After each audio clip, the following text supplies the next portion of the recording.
சிறுதானியங்கள், நிலக்கடலை, பல ஆகியவற்றின் விற்பனை ஏற்றுமதி அதிகரித்திட விவசாயிகள் உழவர் உற்பத்தியாளர் நிறுவனங்களுக்கு ஏற்றுமதி தொடர்பான பயிற்சி மற்றும் வர்த்தக இணைப்பு கூட்டம் விருதுநகர் மற்றும் திருவண்ணாமலை மாவட்டங்களில் நடத்தப்பட்டுள்ளன.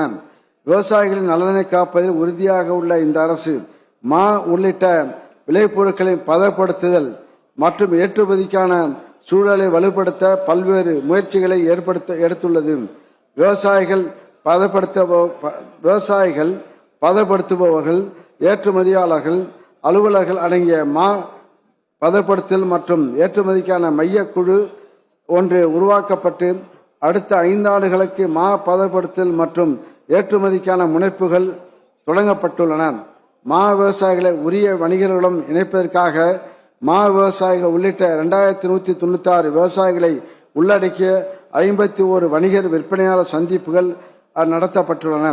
மாம்பழத்துக்கான 7 ஏற்றுமதி தொகுப்புகள் அடையாளம் காணப்பட்டு பதப்படுத்தல் மற்றும் ஏற்றுமதிக்கான கட்டமைப்பு மேம்பாட்டிற்கென அப்பிடா தரச்சான்று பெற்ற சிப்பம் காட்டும் அறைகள், வெந்நீர் சுத்திகரிப்பு நிலையம், நீராவி வெப்பப்படுத்தும் அலகு, குளிர்பதன கிடங்குகள் போன்ற கட்டமைப்புகள் உருவாக்கவும் வலுப்படுத்தவும் நடவடிக்கை எடுக்கப்பட்டு வருகிறது.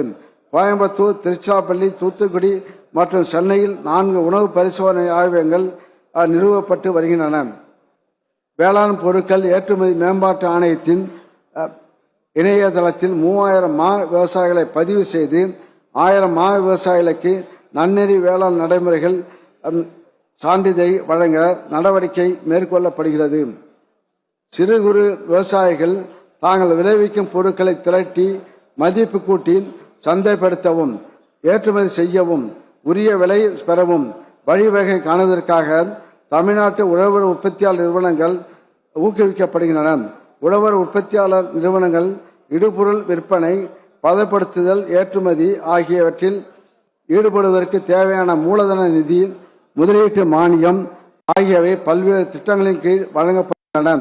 உழவர் உற்பத்தியாளர் நிறுவனங்கள் பயன்பாட்டிற்காக முதன்மை பதப்படுத்தல் நிலையங்கள், மதிப்பு கூட்டுதல் இயந்திரங்கள் அரசால் அமைக்கப்பட்டுள்ளன. மாண்புமிகு பேரவைத் தலைவர்களே, வேளாண்மை முன்னெடுத்து செல்வதில் வேளாண்மை கல்லூரி, வேளாண்மை கல்வி, ஆராய்ச்சி ஆகியவற்றின் முக்கியத்துவத்தை உணர்ந்து இந்த அரசு பொறுப்பேற்றது முதல் 5 வேளாண்மை நிதிநிலை அறிக்கை தமிழ்நாடு வேளாண்மை பல்கலைக்கழகத்திற்கு ரூபாய் 3065 கோடி நிதி ஒதுக்கீடு செய்து பல புதிய திட்டங்களை செயல்படுத்தப்பட்டு வருகிறது. இளங்கலை வேளாண்மை, தோட்டக்கலை படிப்பில் தமிழை பயிற்று மொழியாக அறிமுகப்படுத்தியதன் மூலம் கிராமப்புறங்களைச் சேர்ந்த மாணவர்கள் மொழி தடையின்றி வேளாண் கல்வி கற்க வழிவகை செய்யப்பட்டுள்ளது. மேலும் நாகப்பட்டினம், சிவகங்கை, கரூர் மாவட்டங்களில் 3 அரசு வேளாண் கல்லூரிகள் மற்றும் கிருஷ்ணகிரி மாவட்டத்தில் ஒரு தோட்டக்கலை கல்லூரி புதிதாக ஏற்படுத்தப்பட்டுள்ளன. இந்த 5 ஆண்டு காலத்தில் ஈரோடு மாவட்டம் பவானிசாகரில் மஞ்சள் ஆராய்ச்சி மையம், தூத்துக்குடி மாவட்டம் கிள்ளிகுளம் வஉசி சிதம்பரம் வேளாண்மை கல்லூரி வளாகத்தில் வாழை ஆராய்ச்சி நிலையம், பனை ஆராய்ச்சி நிலையம் ஆகிய புதிதாக ஏற்படுத்தப்பட்டு புதிய ரகங்களை உருவாக்குவதற்காக ஆராய்ச்சிகள் மேற்கொள்ளப்பட்டு வருகின்றன. இதில் நமது மாநில மரமான பனையில் குட்டை ரகத்தினை உருவாக்குவதற்கான ஆராய்ச்சியும் நடைபெற்று வருகின்றது. மேலும் கடந்த 5 ஆண்டுகளில் 101 புதிய பயிர் ரகங்கள், 21 வேளாண் நுட்பங்கள், 16 புதிய பண்ணை கருவிகள் நமது உழவர் பெருமக்களின் பயன்பாட்டிற்காக தமிழ்நாடு வேளாண் பல்கலைக்கழகத்தால் வெளியிடப்பட்டுள்ளது. கள பிரச்சனைகளுக்கு அறிவியல் பூர்வமாக தீர்வுகளை கண்டு நிவர்த்தி செய்யும் வகையில் வட்டாரத்துக்கு ஒரு வேளாண் விஞ்ஞானி வேளாண்மை துறையினர் ஒருங்கிணைக்கப்பட்டு செயல்பட்டு வருகின்றனர்.